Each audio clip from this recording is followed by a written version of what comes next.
नमस्कार, special report देख रहे हैं आप। मैं हूं प्रशांत कटारी और स्पेशल रिपोर्ट में सबसे पहले बात कोरोना की, जिसने एक बार फिर डराना शुरू कर दिया है। एक्टिव केस तेजी से बढ़ रहे हैं, हर रोज नए मामले सामने आ रहे हैं और ये मामले खतरे की घंटी बजा रहे हैं। सबसे पहले ये रिपोर्ट देखिए आप।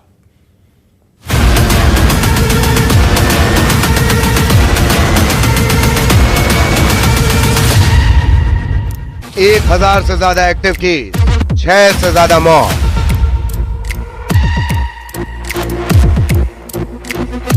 पहले डेल्टा, फिर ओमिक्रॉन और अब LF7, XFG, JN1 और NB181 सीरीज।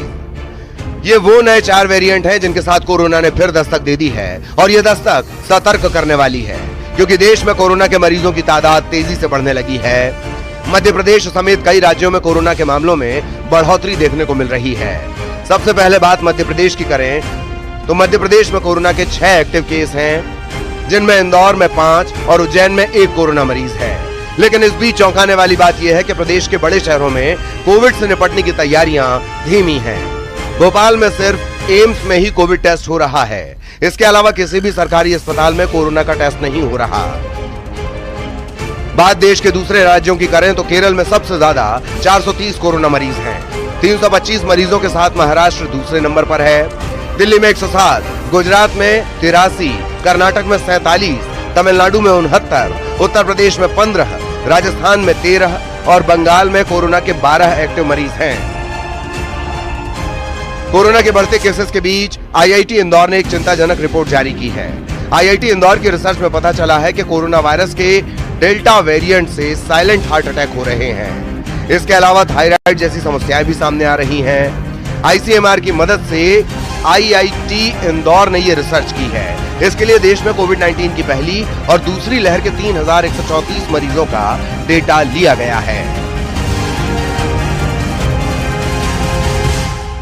देश भर में कोरोना के मामले बढ़ते जा रहे हैं। इस बीच IIT इंदौर का एक शोध सामने आया है, जिसमें साफ तौर पर पता चला है कि कोविड के वेरिएंट ने शरीर पर कई तरीके के प्रभाव डाले हैं। यानी जो डेल्टा वेरिएंट था, जो दूसरी लहर चली थी, उसमें 3000 से ज्यादा लोगों का विश्लेषण किया गया था और विश्लेषण के बाद ये सामने आया कि उनको हार्ट अटैक जैसी प्रॉब्लम हुई है। यानी उनका जो हार्ट है उसमें प्रभाव पड़ा था, साइलेंट हार्ट अटैक उन लोगों को हुआ है और थायराइड की समस्या जो है वो बड़ी है।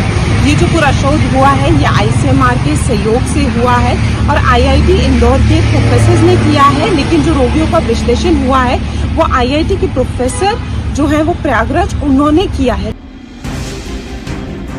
कोरोना के मामले भले ही तेजी से बढ़ रहे हैं, लेकिन केंद्रीय स्वास्थ्य मंत्रालय के मुताबिक इससे घबराने और डरने की जरूरत नहीं है। बस जरूरत है तो सावधानी बरतने और सतर्क रहने की।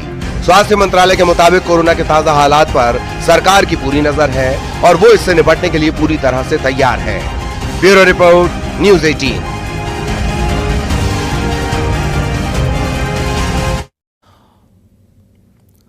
तो कोरोना देश में एक बार फिर दस्तक दे चुका है। 1000 से ज्यादा मामले सामने आ चुके हैं और इतना ही नहीं, आधा दर्जन मौतें भी कोरोना की वजह से हो चुकी हैं। यानी चिंता बढ़ना लाजमी है, एहतियात भी बरतना है, सिस्टम को भी दुरुस्त करना है और अस्पतालों में भी व्यवस्था दुरुस्त होनी चाहिए। हमारे साथ बातचीत के लिए उज्जैन से अजय पटवा जुड़ रहे हैं, भोपाल से रमाकांत दुबे, इंदौर से मिथिलेश गुप्ता हमारे साथ हैं। सबसे पहले उज्जैन का रुख करेंगे। अजय, उज्जैन में भी कोरोना ने दस्तक दे दी है, तैयारियां क्या नजर आ रही हैं सरकारी स्तर पर अस्पतालों में? जी देखिए, उज्जैन में एक जो मरीज जो निकला था जिसको इंदौर एडमिट किया गया है, लेकिन उज्जैन के माधवनगर अस्पताल और चरक अस्पताल में कोविड से निपटने के लिए पूरी तैयारियां हैं। ऑक्सीजन सिलेंडर से लेकर तमाम प्रकार की व्यवस्था कर रखी है। हमारे साथ में मैडम है माधवनगर अस्पताल की। मैम बताइए, जिस तरीके से कोविड के जो केस बढ़ रहे हैं उसको लेकर कितनी तैयारियां हैं आपकी? जी बिल्कुल, हम लोगों की पूरी तरह तैयारी है इस रूप में। हम लोग अभी भी हम लोग के पास अगर मरीज आते भी हैं थोड़ा बहुत सर्दी खांसी जुकाम में, तो हम उनको पूरी तरह काउंसिल कर रहे हैं कि बार बार अपने नाक और मुंह को हाथ ना लगाएं। अगर आप किसी भी पब्लिक प्लेस पे जा रहे हैं, बस स्टेशन, रेलवे स्टेशन पे, तो अपना नाक और मुंह ढक के रखें मास्क से। अपने हाथों को बार बार धोएं साबुन से, और ऐसा नहीं है कि आपने फटाफट से धो लिया। 1 से 1.5 मिनट हम लोग साबुन से धोएंगे और 15 सेकंड अगर आप सैनिटाइज कर रहे हैं तो। और यही कहना चाहूंगी, अपनी डाइट प्रॉपर रखें, प्रोटीन इंटेक अपना पूरा होना चाहिए, हरी सब्जियां और सीजनल फ्रूट खाएं, हाइड्रेटेड रहें, पानी पीते रहें। जी, देखा जाए तो कोविड के लेकर जो वेरिएंट्स में जो साइलेंट अटैक के ज्यादा मामला बढ़ रहा है, उसको लेकर कैसे इसको पता चलता है और कैसे इसको ध्यान रखना चाहिए? देखिए, इसके लिए रूटीनली चेकअप बहुत जरूरी होता है। देखिए, ये हम लोग का हम लोग अगर थोड़ा बहुत भी आपको शंका लग रही है, चेस्ट पेन है या आपके कंधे में दर्द है, थोड़ा बहुत थकान लग रही है, सांस फूलना, अगर आपको थोड़ा बहुत भी ऐसी शंका लग रही है तो अपने नजदीकी स्वास्थ्य केंद्र पर जाकर तुरंत इस चीज की अपने चिकित्सक से सलाह लें। हमारे साथ में अभय विश्व में भी ये स्वास्थ्य समिति के सदस्य हैं।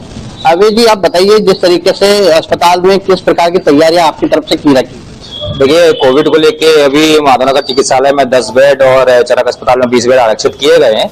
इससे घबराने वाली कोई बात नहीं, हम पूरी तरह से हर प्रकार की स्थिति से निपटने के लिए तैयार हैं। आप बताइए, आप जैसे सड़कों पे घूमते हैं, पब्लिक में आते हैं, तो कैसे अपने आप को बचाव करें? सबसे पहले तो मास्क हम लगाएं, सबसे पहली प्रायोरिटी वही है, डॉक्टर द्वारा जो जारी हुई है।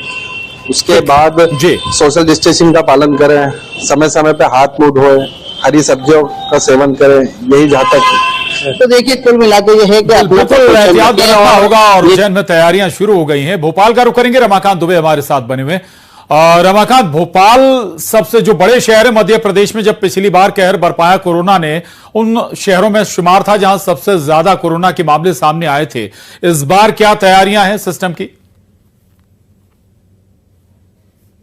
जी प्रशांत, मैं सीधे लोगों से ही बात करता हूं और आपको जवाब यही लोग देंगे कि कोरोना एक बार फिर दस्तक देने लगा है। देश में, प्रदेश में कई मामले सामने आ चुके हैं। क्या यहाँ प्रॉपर तैयारी है? क्योंकि पिछली बार भोपाल जो है वो कोरोना का हब बना हुआ था।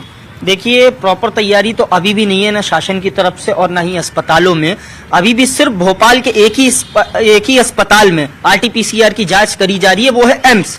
तो जब इतने बड़े अस्पताल में सिंगल इतनी घातक बीमारी कोरोना की जांच करी जा रही है, तो इससे आप समझ सकते हैं कि आने वाले समय में अगर प्रशासन की इसी तरह सख्ती रही और सख्त गाइडलाइंस जारी नहीं करी गई कोरोना को लेकर, तो कहीं ना कहीं दोबारा भी कोरोना के मामले ज्यादा बढ़ जाएंगे भोपाल में और हमें इस बार और ज्यादा कठिनाई का सामना करना पड़ेगा। इसलिए शासन को, प्रशासन को अभी से सख्त गाइडलाइन जारी करनी चाहिए और कोरोना जैसी घातक बीमारी से लड़ने के लिए पहले से ही तैयारी कर लेनी चाहिए। हमारे साथ और भी लोग मौजूद हैं, हम जानेंगे क्या भोपाल में कोरोना से लड़ने की तैयारियां हैं? अभी नहीं, अभी वर्तमान फिलहाल तो नहीं, और वैसे भी कोरोना दस्तक दे चुका है MP में, और अगर प्रशासन ने पूर्ण तैयारी नहीं करी, कठोर कदम नहीं उठाया है बीमारी के शुरुआती कदम में, तो हो सकता है हमें फिर वही त्रासदी झेलना पड़े जो हम पहले भी झेल चुके हैं।